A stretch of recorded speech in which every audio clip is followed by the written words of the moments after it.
लक्ष लक्ष होतं लक्ष. हो तू पुण्याला गेलता ना गव्हाला, तू पुणे कालच आलो. कायला सर 50 रुपये ते बरं घरी दूध पकडणे यायचं आहे मला. ठीक आहे. हो हो हो हो मला आहे ना माहिती आहे का 200 रुपयाची गरज आहे. माझ्या पोराची तब्येत चांगली नाही, त्याच्या गोड्या नाही आल्या. फक्त 200 रुपये पाहिजे मला. 200 रुपये. अबे हटले का? किती किती किती खोटा बोलशील. काल तू माझ्याकडून 500 मागले, आज 200 मागत आहे. दारूसाठी पोराले तू बिमार पाडताय. काही लाजगीन वाटते की नाही तुला का? नाही वाटणार लाज त्याले, नाही लाज वाटणार याले.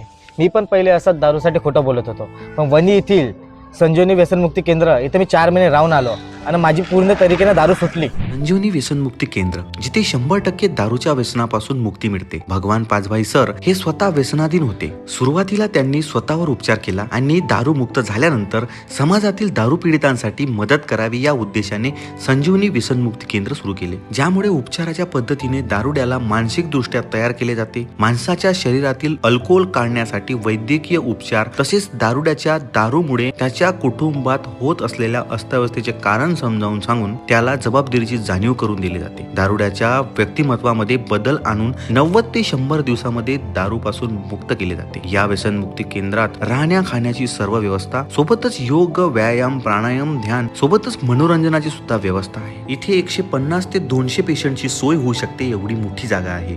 आतापर्यंत 1100 ते 1200 पेशंटची दारू सुद्धा सुटली आहे. तेव्हा आपल्या आजूबाजूला किंवा आपल्या परिवारामध्ये कोणी दारूने व्यसनाधीन असेल तर आत्ताच स्क्रीनवर दिलेल्या नंबरवर संपर्क करा. धन्यवाद.